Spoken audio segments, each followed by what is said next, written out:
Drapeau de l'Équateur, jaune, bleu, rouge. Drapeau de Quito, bleu, rouge, bleu. Les statues de la Vierge de Quito avec la chapelle. La Vierge, donc, représentée avec des ailes. Les ailes, ça symbolise un peu la protection de Notre-Dame. La Vierge, elle tient avec la chaîne. C'est la demi-lune représentée au pied de la Vierge. Depuis l'arrivée des conquistadors espagnols, et ça arrive donc en Amérique latine, ce qu'on appelle le syncrétisme. Religion catholique, religion locale, polythéiste, représentée souvent sur des statues et des tableaux catholiques dans les églises, énormément en Équateur, Pérou, Bolivie, partout on trouve le syncrétisme. La lune, ça représente justement la divinité, la déesse de Kitucara, et le soleil, c'était la divinité principale, aussi la Pachamama, la mère terre, parce que ça donnait à nourrir, à manger à tout le monde. En Équateur, nous n'avons pas la misère. Il y a par contre, bien sûr, la pauvreté.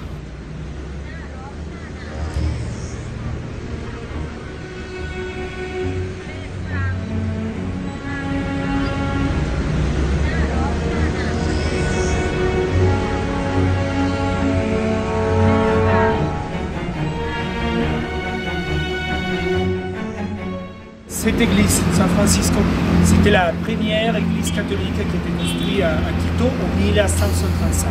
Aussi la première place qu'il existe à l'époque de la conquête espagnole. On peut reconnaître justement l'influence espagnole sur la place pavée.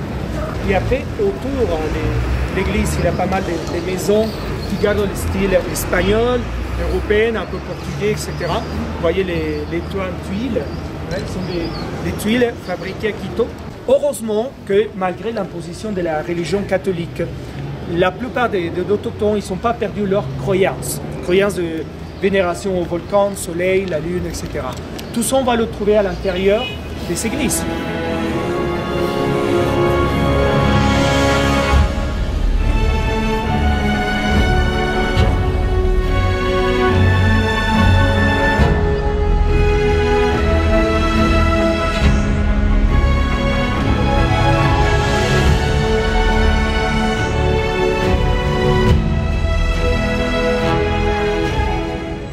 Après, nous avons le soleil, la divinité préhispanique.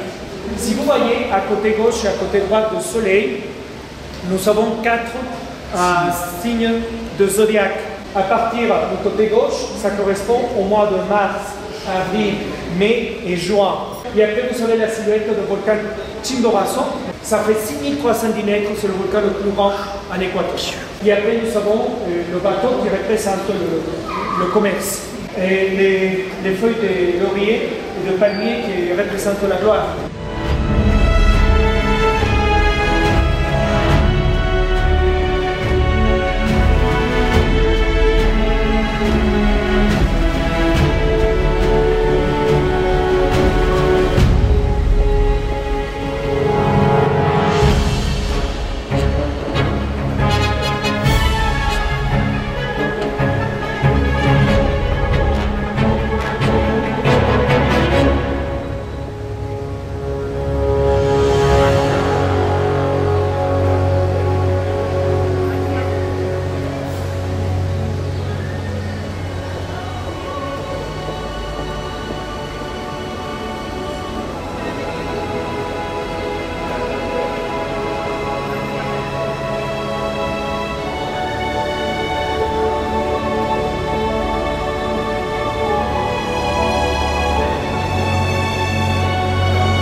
Quisiera a poner las manos sobre la cima del Chichina y así divisar la tierra donde nací.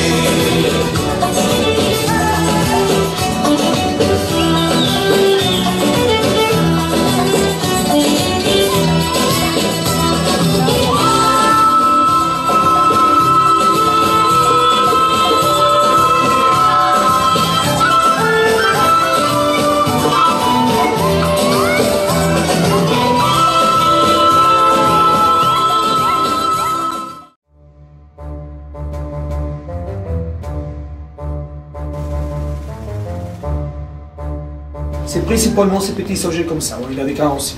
On l'appelle la guagua de pan. Una guagua, en quichua, c'est un bébé.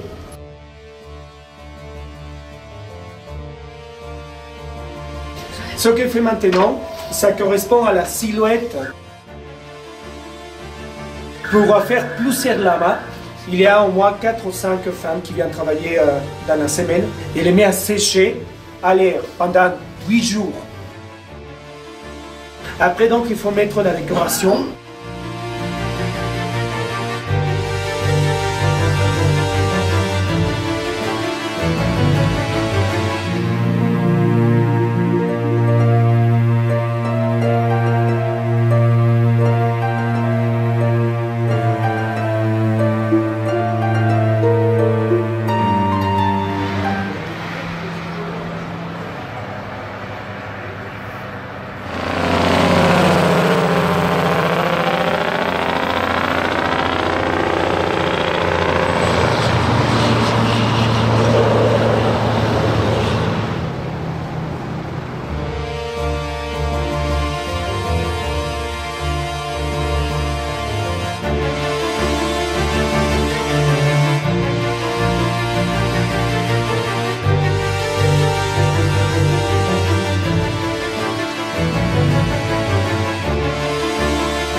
Alors, cet instrument, normalement en France, vous l'appelez la flûte de pan.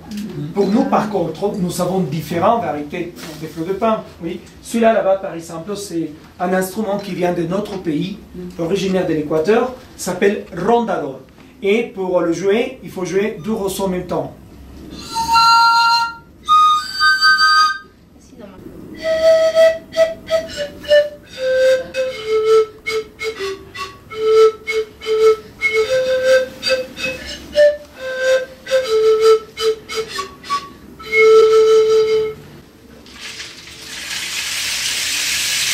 Bon, je ne sais pas si vous savez un peu comment ça passe à l'intérieur. C'est un morceau de bambou, donc il est avec clous en bois incrusté, et à l'intérieur c'est rempli avec des cailloux, de petites pierres.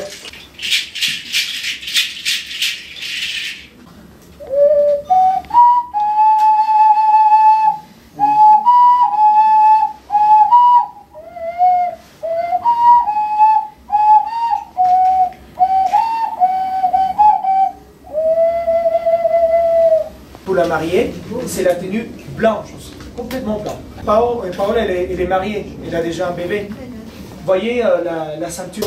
Sa ceinture, c'est grosse.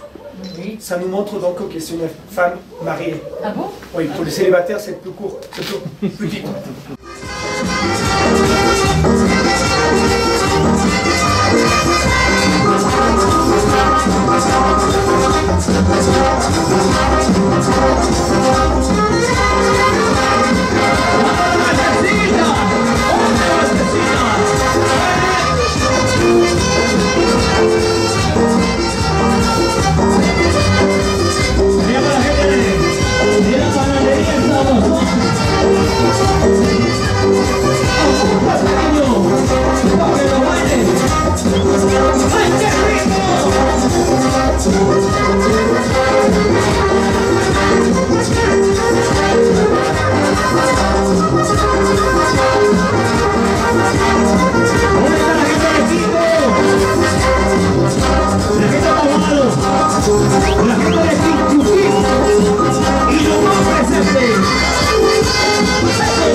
Chaque famille qui récolte le maïs, c'est de sélectionner, de choisir les meilleures qualités d'épis de maïs. Et après, le reste de l'année, ils vont le garder comme ça. Ça s'appelle en quichua las guayungas. C'est une espèce de porteur-bonheur. C'est pour attirer la fortune, l'argent, la santé à la maison. Et pour la teinture de la laine, il utilise principalement la cochenille. Si on l'écrase, on va obtenir le sang. Le sang, ça nous sert pour teinter la laine. Ça donne la couleur rouge, directement le sang de cochenille. Elle va mettre quelques gouttes de citron pour donner la couleur orange. C'est la cendre pour obtenir aussi la couleur. Elle va mettre maintenant un peu de bicarbonate. Une autre tonalité de rouge donnée avec ce qu'on appelle en français le roucou. Celui-là qu'il fait maintenant, normalement il prend entre 2 ou 4 jours à tisser. Mais rester assis toute la journée.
Il y a une famille d'orpailleurs qui travaille à la battée.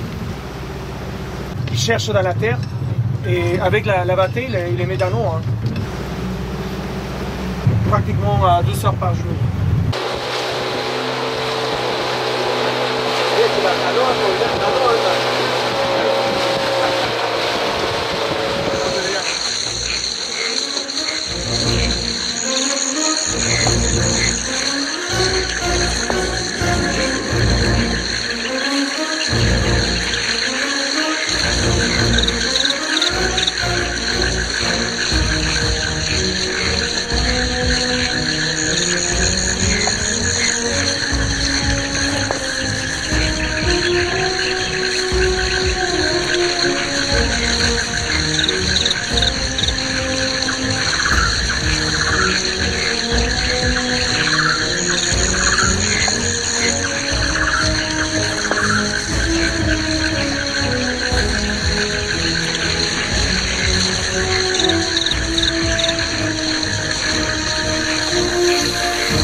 Il va couper donc à la machette, il faut le sucer comme un bonbon. Et voyez la pulpe là, qui couvre chaque fève, c'est ça qui va fermenter. La fermentation c'est important, parce que ça va donner un bon pH. La racine c'est épinée comme vous voyez, c'est la protection. La dame elle utilise à certains moments la racine épinée pour râper la patate douce.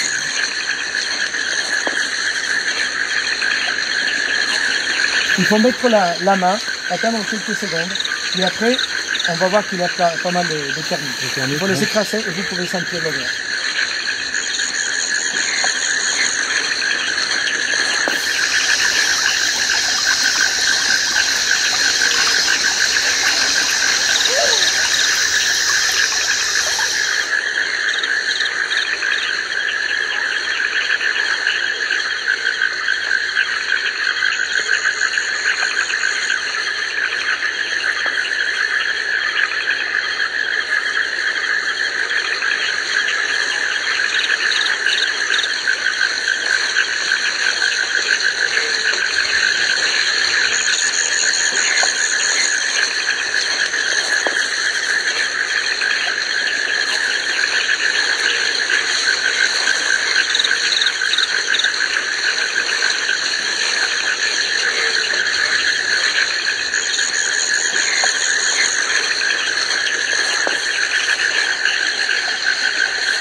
D'abord, il faut savoir que la maison qu'on va visiter maintenant, c'est pas un truc monté pour les touristes.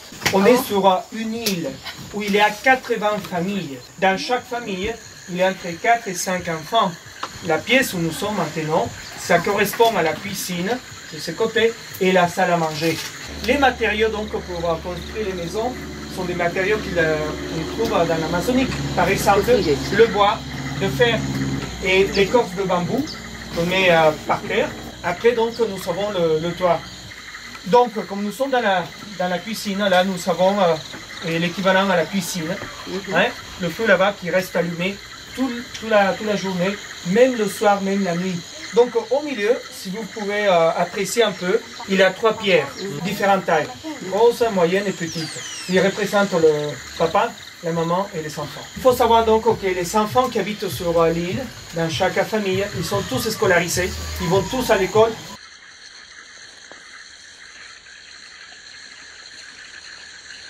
Et après donc, ils cultivent dans la parcelle papaye, cacao, café, banane et manioc. Vous voyez le trou ici, ça c'est la poubelle. Ils jettent par là l'écorce de tous les trous pour nous protéger contre les moustiques. C'est ça qu'elle fait donc aussi quand elle travaille, laboure la terre. Elle met à côté donc un morceau de termitière à brûler. La chicha c'est important parce que c'est la boisson traditionnelle. Chicha fermentée c'est la boisson pour la fête. Ça peut monter à 12 degrés. Et nous avons aussi une chicha qui ne s'est pas fermentée par contre. Des fois quand il n'a pas grand chose à manger, il boit le matin, il boit l'après-midi et le soir un bol de chicha pilé, le manioc, pour obtenir donc la pâte, le purée manioc. Le morceau de racine épinée pour râper la patate douce. Il va le mélanger avec un peu d'eau. Il va mettre de l'eau avec la patate douce à la place de la salive. À partir du 3e jour, ça se fermente déjà. Jusqu'à 12 degrés, à 8 ou 10 jours de fermentation. Et le mariage, on va en cœur de mariage à partir à 14-15 ans. La fille, ouais, le garçon pareil, 15-16 ans. C'est pour ça qu'actuellement le gouvernement il essaie de faire passer une loi d'interdiction de mariage avant 18 ans. Il n'y a pas une éducation, déjà l'éducation sexuelle chez nous, dans les écoles, c'est encore un tabou. Pour la fabrication donc d'un sarbacane, il faut découper 2 demi-morceaux de la même longueur. Donc c'est pas un seul sarbacane cru dedans, c'est 2 demi-morceaux percés, chaque demi-morceau qu'on cadre, qu'on met ensemble. Et après donc pour le garder ensemble, on met autour la fibre d'une liane. Garder plus de 90 ans. Et normalement, ça se passe de génération en génération. On l'appelle l'arme silencieuse parce qu'on peut se promener au milieu de l'Amazonie sans se faire remarquer. Un bon chasseur, donc il peut attraper un oiseau en plein vol à 30 ou 40 mètres. La flèche, elle est faite avec la fibre d'une feuille. On peut sentir que c'est léger. Et justement aussi, le matiri, ça s'appelle matiri en quichua, c'est-à-dire le morceau de bambou pour garder les flèches, la calebasse pour garder le capoc. Le capoc, on va le mettre autour, ça va nous aider donc justement à diriger la flèche. Et aussi, quand on cherche la sarbacane, ça permet que la flèche il se garde dedans sans reculer et sans blesser le chasseur. La pointe fissurée de la flèche, le moment que ça rentre dans le corps de l'animal, l'animal il essaie de s'enlever la flèche, ça se casse, il reste uniquement la pointe avec le courant.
Donc nous avons le temple du soleil, un cas qui date de 1500, oui, le temple de la lune sur le côté à gauche. Il a gardé des graines, des choses à manger dans les équivalents greniers que vous avez là-bas.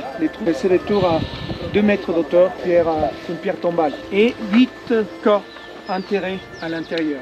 4 hommes et 4 femmes, tous enterrés en position fœtus à 4 mètres de profondeur. C'était 4 femmes chefs enterrées avec leur mari. Mais la pierre n'était pas placée au hasard, mais c'est travaillé, c'est taillé. Une partie de la pierre reste alignée avec le couloir que vous voyez de ce côté. Direction ouest. Ces côtés-là, par contre, de la pierre, il reste aligné avec le couloir de l'autre côté. à l'est. Les civilisations qui pratiquaient la vénération au soleil, ils ont construit leur temple en hauteur. De façon symbolique, ils s'approchaient le plus à leur divinité.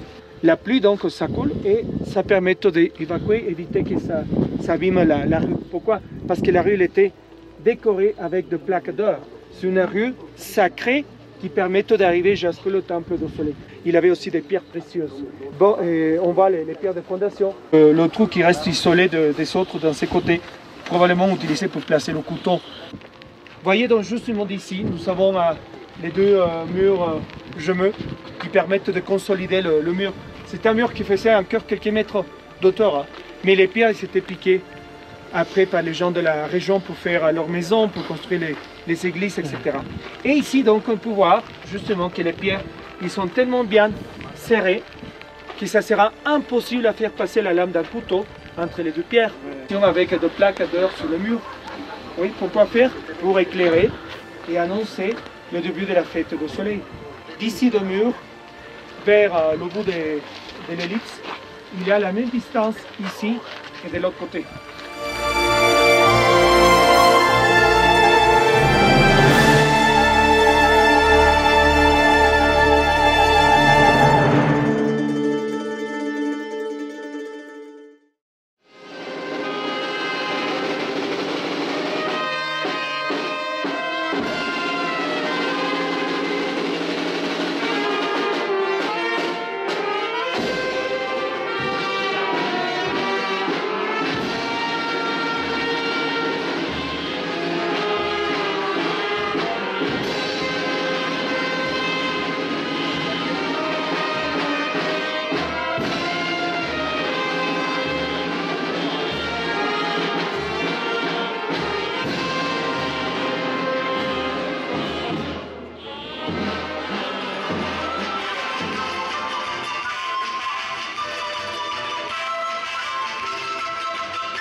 En 1557, c'est l'année de fondation de la ville.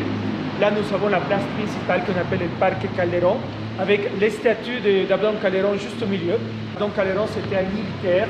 Il avait 18 ans quand il a combattu à côté de Bolivar contre les Espagnols pour l'indépendance de Cuenca. C'est pour ça qu'il devient célèbre pour l'histoire de l'Équateur. D'un côté, donc, il y a l'ancienne cathédrale El Sagrario, et de ce côté, donc, nous avons la nouvelle cathédrale et justement l'Immaculée. Et après, à l'intérieur, on va voir des vitraux qui gardent le style néo-gothique. On va voir d'un autre côté le soleil, à l'autre côté la lune, les étoiles.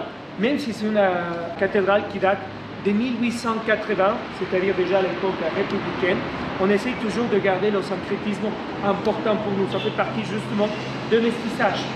Le marbre de la région et le marbre de Carrare. Dans l'entrée, vous voyez le marbre de la région. Vous voyez par exemple un peu plus fin. À l'intérieur, nous avons le meilleur. La plaque aussi que vous voyez qui commémore la visite de Jean-Paul II en 1985.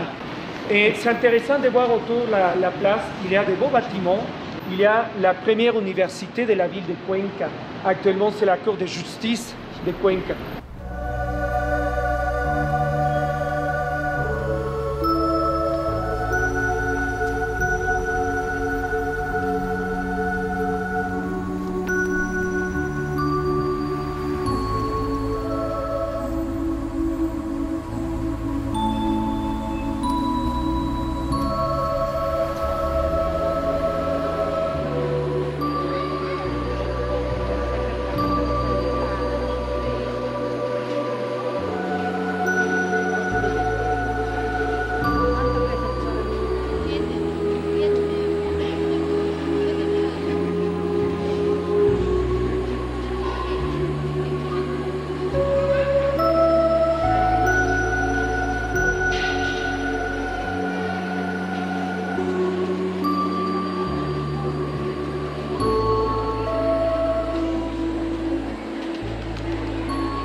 Le processus donc, de fabrication de chapeaux il commence ici en Amazonie.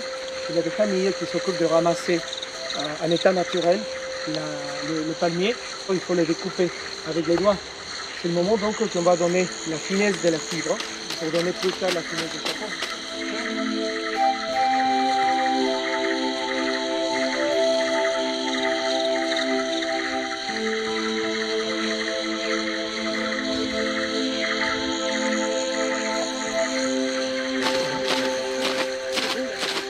Chaque fibre comme ça, il faut encore le découper. C'est ça qui va donner la finesse de chapeau. Et après, il faut rajouter de plus en plus de fibres, présentées comme ça, en fonction de la finesse et la taille du chapeau. Déjà, la femme qui tisse le chapeau, elle va déterminer, elle va donner la taille du chapeau. Après, plus tard, avec la rubando noire, ça va nous aider à serrer, oui, le chapeau ou à régler le chapeau selon la taille de quelqu'un. Et à tremper le chapeau dans l'eau, ça donne la souplesse à la fibre. Le chapeau qu'il porte, par contre, si vous voyez, la trame elle est bien serrée. Donc c'est un chapeau fin. En même temps qu'elle continue à tisser, il va se faire aider par un moule en bois. N'importe quelle sorte de chapeau, chapeau des femmes, chapeau pour mariage, chapeau cow-boy, chapeau borsalino, tous les chapeaux qui arrivent le lundi, le mardi dans la fabrique, ils arrivent avec ces formes-là et avec la couleur naturelle de la fibre. Tous. Donc c'est ici qu'on va donc donner la forme différente. On va donner finalement la taille et couleur aussi. Chauffer l'eau à 60 degrés, on va rajouter de l'eau oxygénée, on va plonger le chapeau dedans, 12 jours, on va obtenir ça. Vous voyez même au bord comment la fibre est changée, vous pouvez le voir. Après donc, pour découvrir avec la colle forte le chapeau, il faut encore le remettre en forme, la forme finale. Et la forme à travailler aujourd'hui, il faut la chauffer dedans. C'est la forme en plomb. Tout seul, il va mettre en forme 250 chapeaux. Voilà. Là, vous savez, la matrice en plomb, la forme en caoutchouc et le chapeau. Ça devient la réputé, la qualité. Et on fait la même chose, tout ce processus, même avec le chapeau à $3 000 ou $6 000.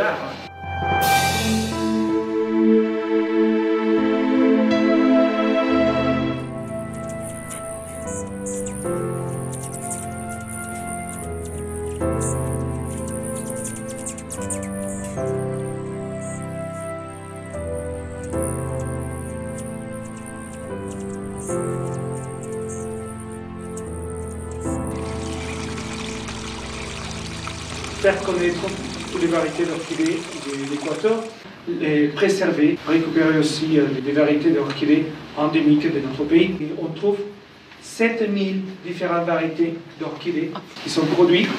La moitié, ça correspond aux variétés endémiques, 3500, et l'autre moitié, ça correspond d'orchidées exotiques, les plantes mères, et puis les plantes sous lesquelles on va extraire, on va récupérer les graines.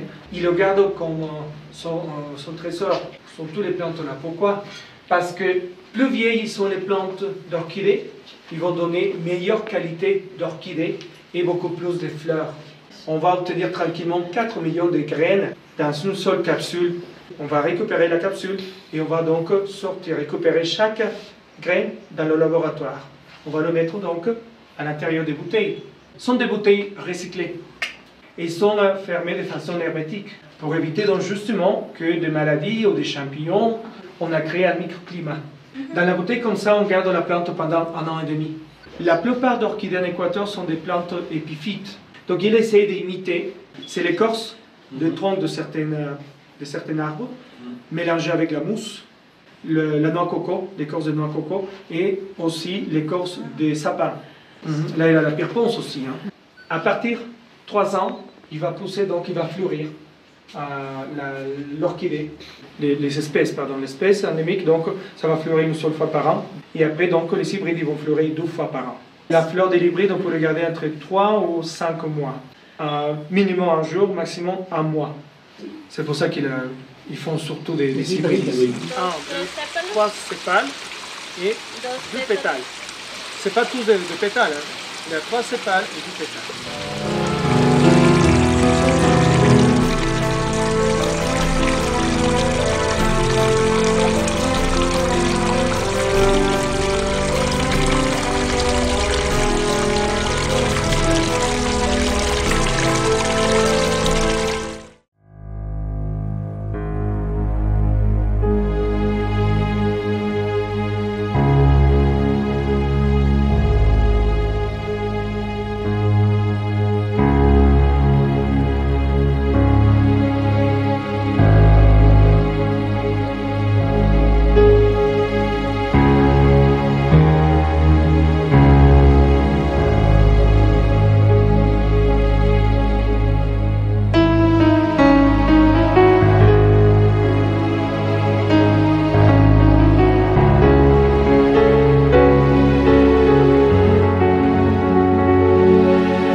d'abord, je voudrais vous présenter Victor.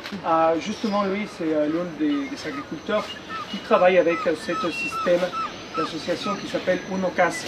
Ils sont 970 agriculteurs dans tout le pays. Ça fait déjà 12 ans à peu près qu'ils travaillent avec ce système de ferme bio. Alors, ils exportent justement le cacao en France, en Suisse. C'est le principal matière première qu'ils exportent ici. Et il y a aussi pas mal de fleurs par terre, si vous voyez. La différence, justement, c'est qu'un arbre, comme on vient de voir, et l'arbre, il est poussé à partir de la graine de cacao. Par contre, ici, on voit que c'était planté à partir du bâton. Ou sinon, nous avons aussi une greffe qui sont faites exprès pour faire pousser le cacahuète à côté. Là, par contre, la production, ça commence à partir en an et demi. Les cabosses qui poussent et aussi pas mal de fleurs. Ici, dans cette ferme, il y a 12 hectares, principalement cacao. Les fèves de cacao, ils arrivent, ils passent 48 heures en haut, 48 heures ici en bas. On va donc le placer sur le même matériel que le sac par terre. Et là, donc, les 2 premiers jours sont très importants parce qu'on ne fait pas sécher complètement. Le but, c'est aussi de faire sortir de chaque fève de cacao l'acidité. Ça va donner donc une bonne qualité de cacao. Après, donc, 2 jours après, on va le faire sécher complètement. Qu'on va faire, on va tester, donc, on va mesurer aussi le pH de fèves. Il y a quand même un laboratoire qui fait partie de l'association. Tous les sacs, ils vont tous partir vers ce laboratoire. Là-bas, ils vont s'occuper de vérifier si la taille de la fève c'est la correcte, si c'est bien séché aussi, et aussi la qualité, le goût. 10% exportation, 10% pour consommation locale. Et pour la fabrication de plaquettes de chocolat et de céréales de chocolat. Et la pâte de cacao, ça c'est la matière primaire pour la fabrication de chocolat. 75% chocolat. Oui. Et après, donc, ils rajoutent soit des fois la mélasse. Vous passez l'information à bouche-oreille sur l'Équateur, vos amis et familles. Ils travaillent énormément avec aussi certaines sociétés de marché Quitanos. Dans cette ferme, donc, il y a 2 variétés de bananes. Barraganete, qui est une variété de bananes plantain, et le Dominique. Dans les fermes, alors, qui s'occupent d'exporter les bananes, là, ils vont laisser pousser uniquement 2 bananiers en même temps. Les bananiers principaux, donc, dans 7 mois, à partir du moment que ça pousse, il va donner déjà le régime. Qui le récolte le régime, ils vont couper les bananiers qui va servir donc justement comme compost pour fertiliser la terre. Et il va pousser le 12e bananier qui va continuer le même cycle.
Et il est très toxique pour nous. Donc si on touche les feuilles, après vous touchez l'œil, vous allez avoir une grosse irritation.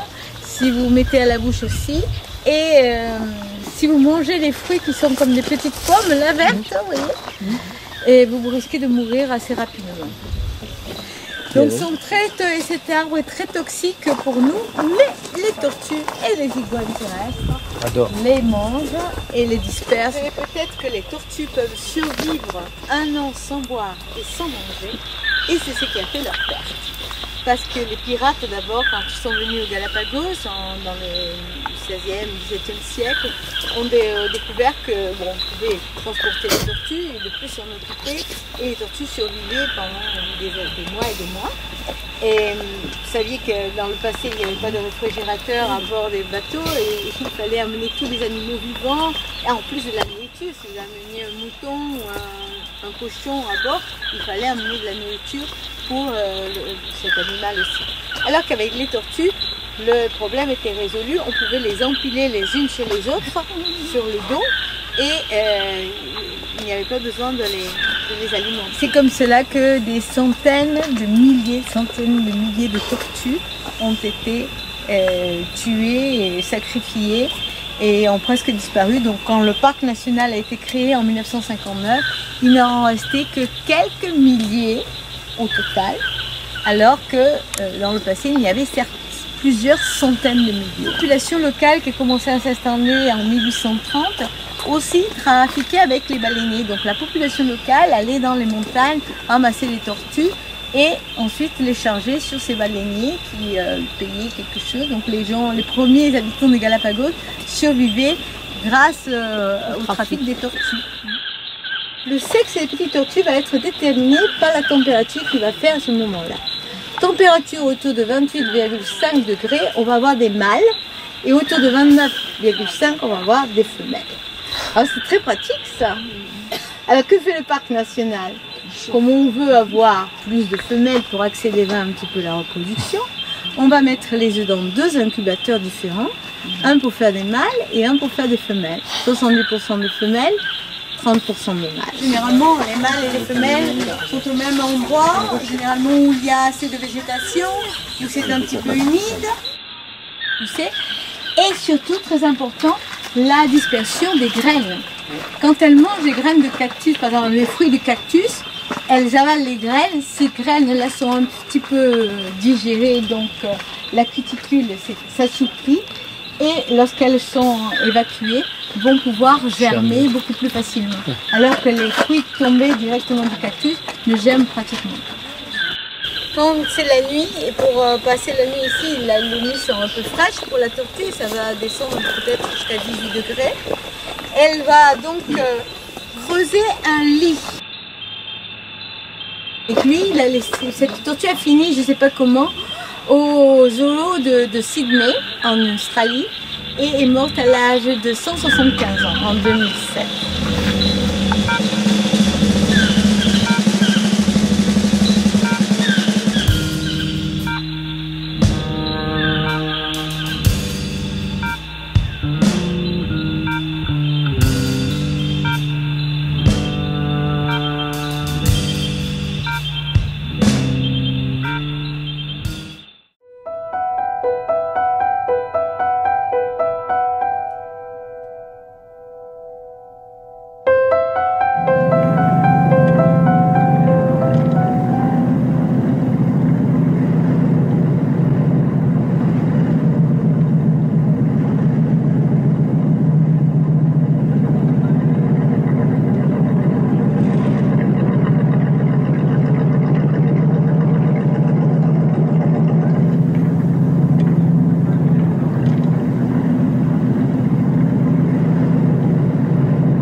Et ça s'est transformé en ruisseau ici, ce chemin.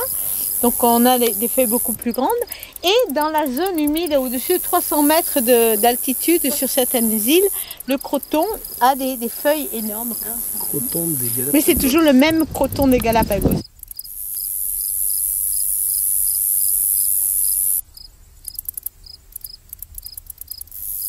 Et nous allons voir des cactus qui sont aussi endémiques de cette île.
Ça c'est un mâle aussi, il va mettre les pattes sur les œufs. Et comment reconnaître le mâle de la femelle? Chez les pattes bleues comme chez les fous de Nazca, le mâle siffle, la femelle fait un bruit comme un peu de canard. Et dans le cas des fous à pattes bleues, nous voyons que la pupille de l'œil du mâle est toute petite alors que celle de la femelle occupe pratiquement tout l'œil. Il ne reste plus qu'un cercle blanc autour. La femelle est aussi légèrement plus grande chez le patte bleu. Voilà, il cherche à se mettre, voilà. Et les fous commencent à avoir les pattes très très brillantes, bleu intense, quand ils commencent à avoir beaucoup de poissons.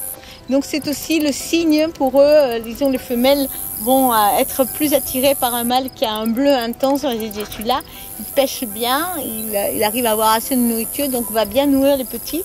Donc je vais m'accoupler avec celui-là.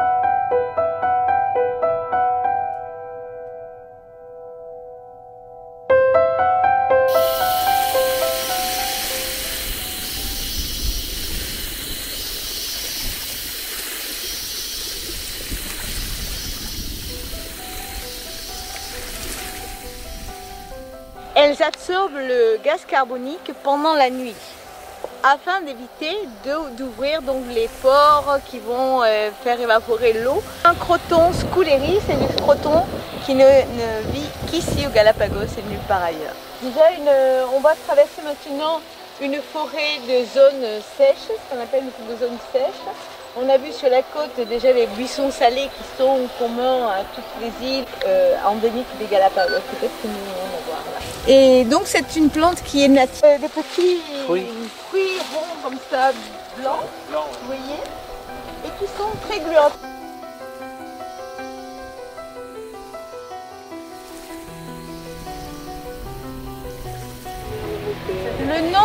en nahuatl veut dire les 400 voix. 400 voix parce que c'est un petit oiseau qui peut imiter le chant d'autres oiseaux. En théorie. Ici ils imitent pas vraiment, mais c'est un oiseau qui a quand même une mélodie beaucoup plus élaborée que les autres oiseaux qu'il y a au Galapagos. Merde, mon frère.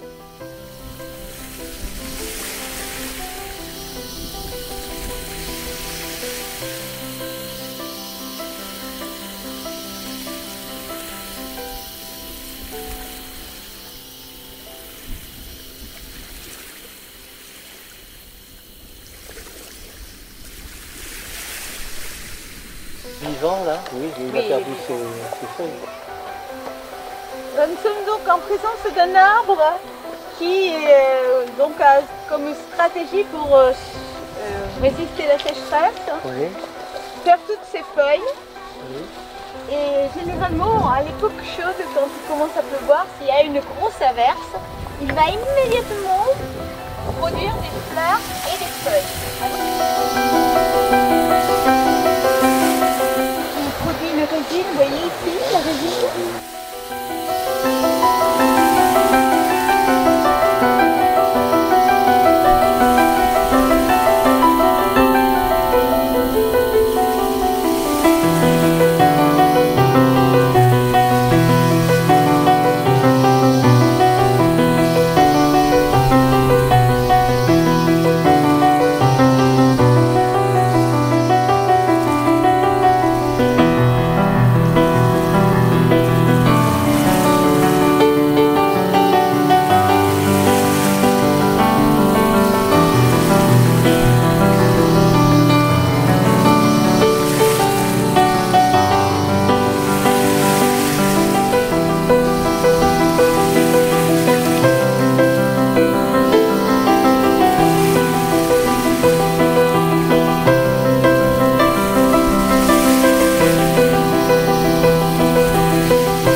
Qu'elle dort tout le temps, se repose, relève aussi, mais elle ne va pas s'alimenter.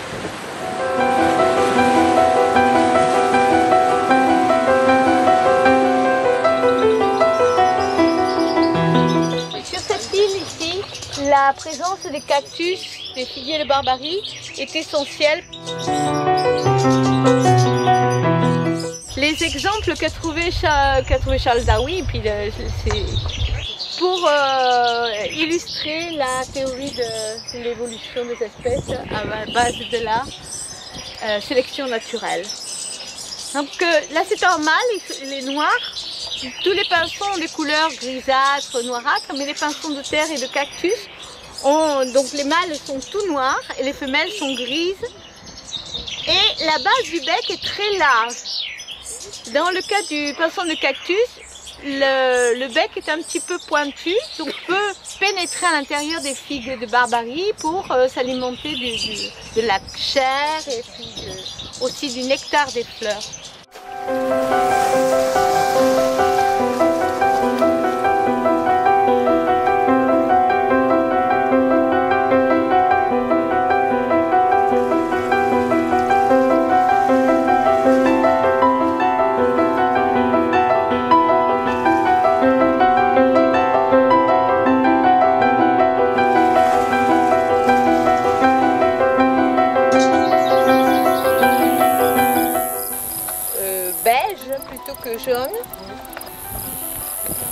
cette iguane ne vit que sur cette île.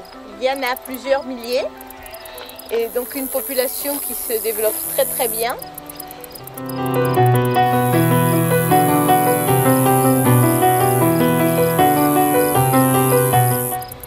Et les iguanes sont territoriaux, donc généralement les mâles ne se font pas très bon ménage et même les femelles entre elles. Le mâle est plus gros que la femelle.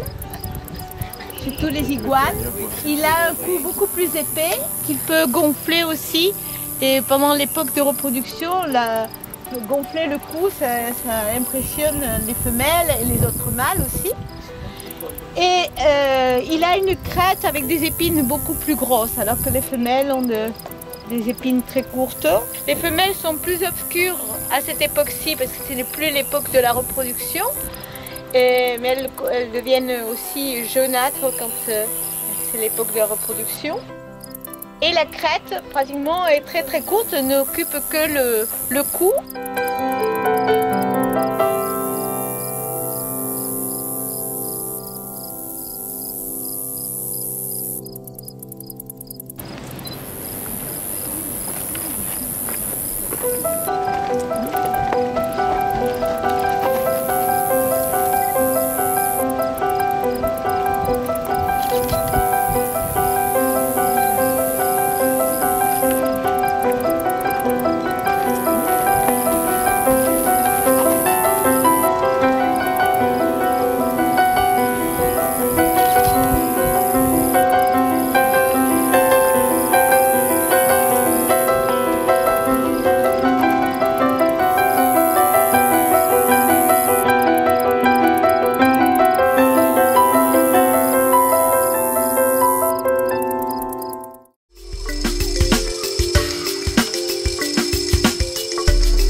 La théorie de l'évolution sur toute cette radiation adaptative qu'il a pu constater au Galapagos.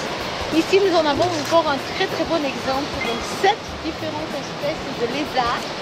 Et sur toutes les îles, la même caractéristique, le mâle a un collier noir, la femelle a la gorge rouge. Et parfois, les couleurs et les tailles changent énormément.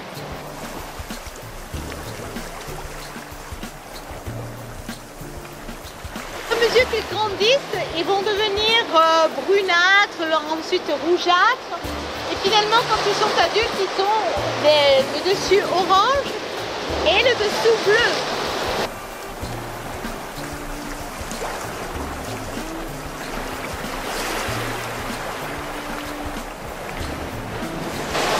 Ils sont très importants parce que ce sont ceux qui nettoient la côte, ils mangent tous les animaux morts, les poissons.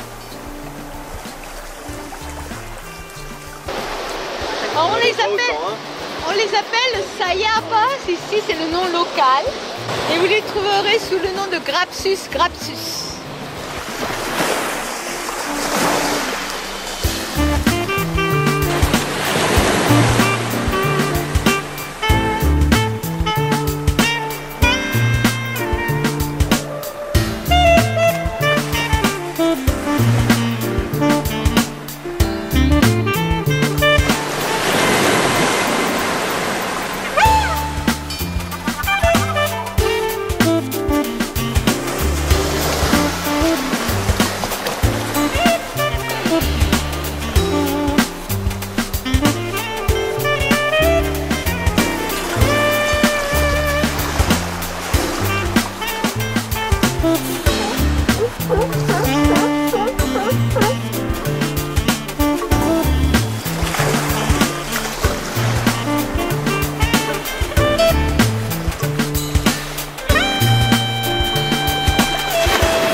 il va y avoir une reconnaissance de la voix, de l'odeur.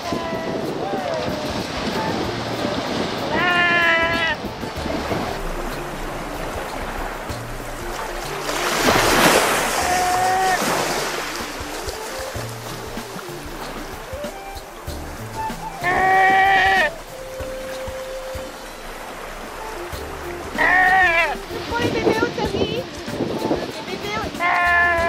viennent ici sur la plage et reviennent chaque nuit dormir.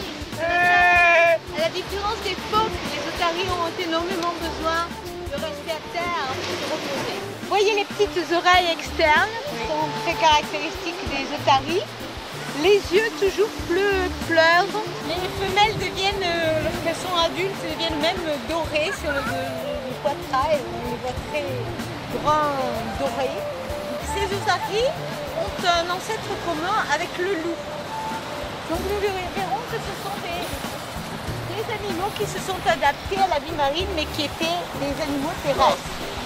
Si vous regardez bien la morphologie des nageoires, vous voyez que les nageoires de derrière ont 5 doigts et elles ont 3 ongles dans les doigts du milieu. Vous avez vu? Elles peuvent plier leurs nageoires et se gratter exactement comme les chiens. Les nageoires de devant ont les doigts qui sont beaucoup plus soudés. Elles risquent même de venir vous renifler les pieds.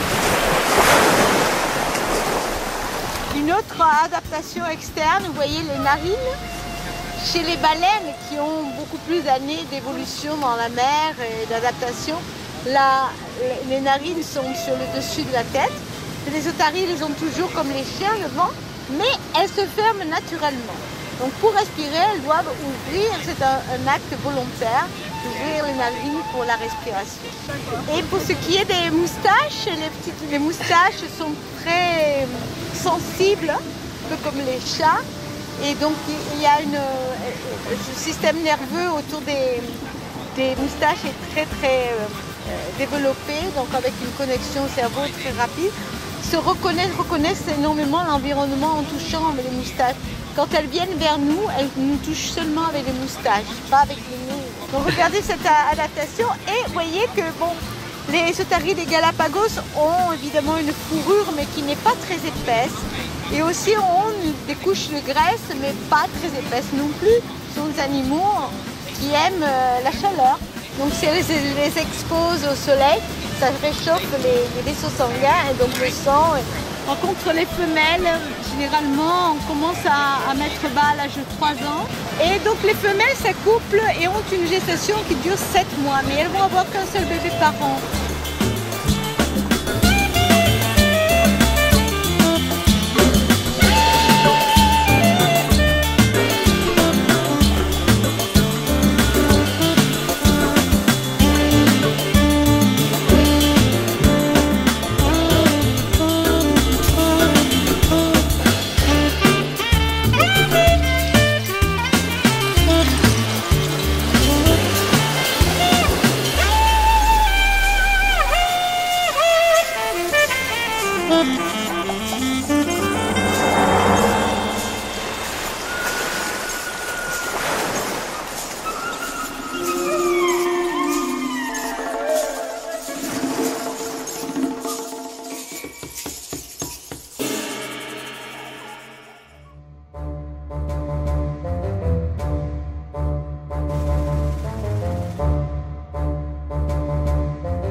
Ne marque pas toi derrière ta caméra. Je sens le regard ironique.